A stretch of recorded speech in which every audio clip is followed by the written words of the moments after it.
Well, good morning, Manna Church. Welcome to a new edition of Morning Manna. I'm Jeff Christensen, and I'm glad to be with you.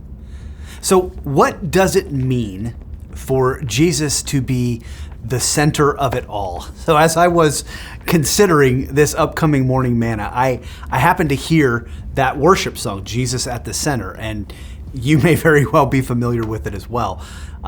But the point that stuck with me, or I guess the question that kind of came to me is, what does that really mean?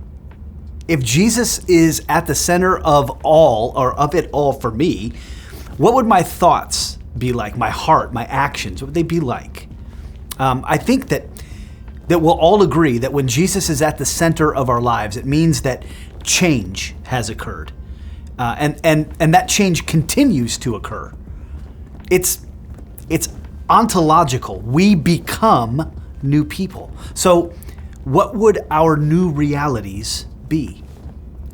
The truth be told, there are probably many things that we could put our finger on and points that we could make here. But for this week, I want to talk to you about a few of these realities or characteristics. So to get us started here, first, when Jesus is at the center, you're captivated by how big he is.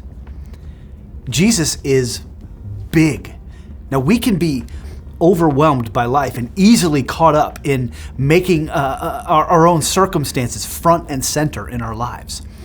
I can sometimes get lost in that impression of Jesus from my Sunday school days as a child, that gentle Jesus, meek and mild. And I can lose sight of the fact that he's not just meek and mild, he's also the conquering warrior of the cosmos. Jesus is sovereign and is absolutely over everything, both human and spiritual.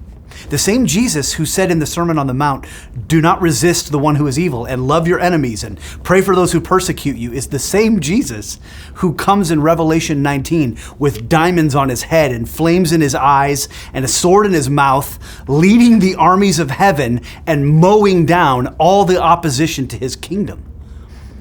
There is nothing that he is not in charge of. His ways always come to pass. In Revelation chapter 22, verse 13, and I hope if you have your Bible that you'll turn here with me. Jesus says, "I am the Alpha and the Omega, the first and the last, the beginning and the end."